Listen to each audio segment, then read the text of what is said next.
आमच्याकडं महाराष्ट्र शासन निर्णय आहे 9 सप्टेंबर 2019 रोजीचा की ग्रामीण भागातील मुख्याध्यापक, शिक्षक, ग्रामसेवक, ग्रामविकास अधिकारी, आरोग्य सहाय्यक यांनी मुख्यालय राहत असल्याबाबत ग्रामसभेचा ठराव देण्यात यावा।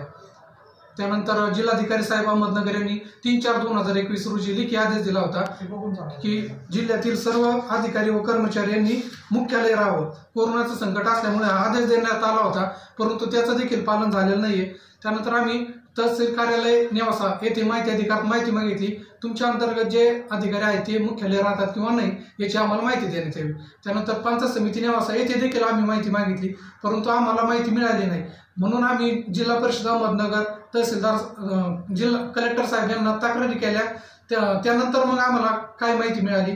त्यानंतर आम्ही पंचायत समिती रावरी, पाथर्डी, शेवगाव, नगर येथे बी माहिती अधिकारचे अर्ज केले व तिथं मुख्यालय राहत असल्याबाबत कोणती माहिती उपलब्ध आहे ती मागितली, तर त्यांच्याकडून आम्हाला स्वयं घोषणापत्र मिळाले। पण कोणत्याही पंचायत समितीमध्ये एकाही अधिकाऱ्याचा ग्रामसभेचा ठराव मिळाला नाही। मग आमचे अर्ज केल्यानंतर मग त्यांनी संबंधित ग्रामसेवक, शिक्षक, आरोग्य विभागाचे अधिकारी यांना पत्र पाठवून ग्रामसभेचे ठराव मागितलेले आहेत आणि त्यांच्याकडून ग्रामसभेचे ठराव उपलब्ध झाल्यानंतर ते आम्हाला देण्यात येणार आहे।